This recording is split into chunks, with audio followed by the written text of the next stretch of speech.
বিসমিল্লাহিররহমানিররহিম। আসসালামু আলাইকুম প্রিয় শিক্ষার্থী, তোমরা যারা 2025 সালের এইচএসসি পরীক্ষা দিতে চাও, তোমাদের জন্য ইংলিশ ফার্স্ট পেপারের সবচেয়ে ইম্পর্টেন্ট যে রিঅ্যারেঞ্জমেন্ট, এগুলো আমি এখন বলতে যাচ্ছি।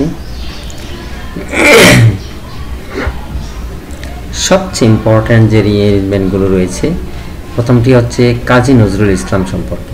কাজী নজরুল ইসলাম সম্পর্কে যে প্যাসেজটা রয়েছে রিঅ্যারেঞ্জমেন্ট হিসাবে, এটা তোমরা পড়তে পারো, এটা অনেক ইম্পর্ট্যান্ট। তারপরে অ্যারিস্টটল সম্পর্কে যে প্যাসেজটা রয়েছে, এটা তোমরা পড়তে পারো, এটাও অনেক ইম্পর্ট্যান্ট। তারপর নাসিরউদ্দিন হুজ্জা সম্পর্কে যে প্যাসেজটা আছে, এটা পড়তে পারো, এটাও তোমাদের 2025 সালের পরীক্ষার্থীদের জন্য অনেক ইম্পর্ট্যান্ট।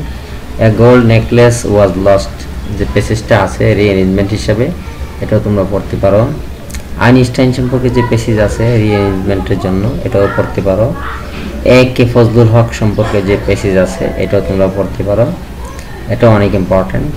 কিং লিয়ার সম্পর্কে যে প্যাসেজ আছে, এটাও তোমরা পড়তে পারো, এটা অনেক ইম্পর্ট্যান্ট।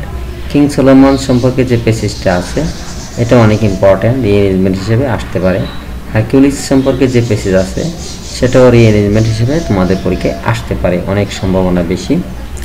এগুলো পড়লে তোমাদের কমন পড়তে পারে, তোমরা ট্রাই করে দেখতে পারো। ঠিক আছে, থ্যাংক ইউ, আল্লাহ হাফেজ।